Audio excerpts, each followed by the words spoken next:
at any of the films. All they said was, hey, we had to look at some of this stuff, and one of those people looks just like you.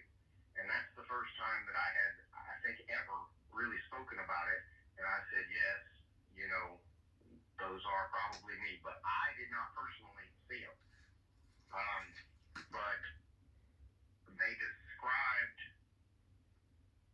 something that I knew that I had been a part of. First time that I can recall anybody that it ever coming up. I always knew that they were, you know, that the films, at least one or two of them were out there. I don't even know how many times I was filmed. But I can tell you that some of them are extraordinarily horrible. I can give you one instance where they were filming us. It was me and a girl that I knew that I had been trafficked with in other venues. And while we were filming, they came in and shot her in the head. So killed her, obviously. So that would be... Was that the runaway? That was another girl. I can't even remember her name. Yeah. The runaway was tortured to death in a duplex in Enterprise, Alabama. Okay. And your adopted dad, William Kyle Riley, worked as a pilot and was involved integrally in the Epstein Trump in all kinds of things. Yeah. And he worked a lot with Trump and Epstein, correct? I know that he was around Epstein and worked with Epstein.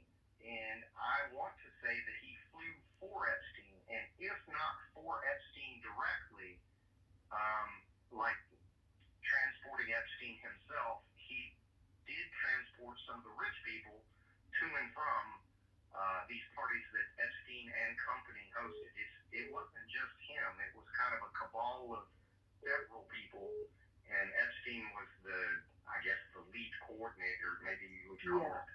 But it's much more than just him as an individual. You know, it was people like him, like Trump, other people, and I can't remember, you know, like how many, you know, he's that pilot, that kind of that multi-purpose guy that could transport whatever you needed.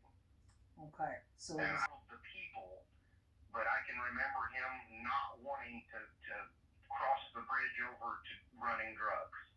Yeah. You know, because in his mind, if he got caught with some people, he could just play dumb, and I was just transporting this guy's kid to, you know, from the, you know, here to there. I didn't know anything. I give you some of the details with those three, and that's why I am willing to talk about them.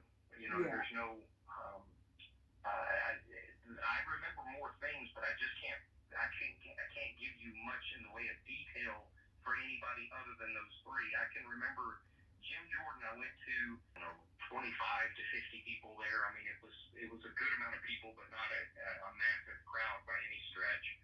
But the experience that my dad sold to those people was, if you could pin me, then you could do whatever you wanted.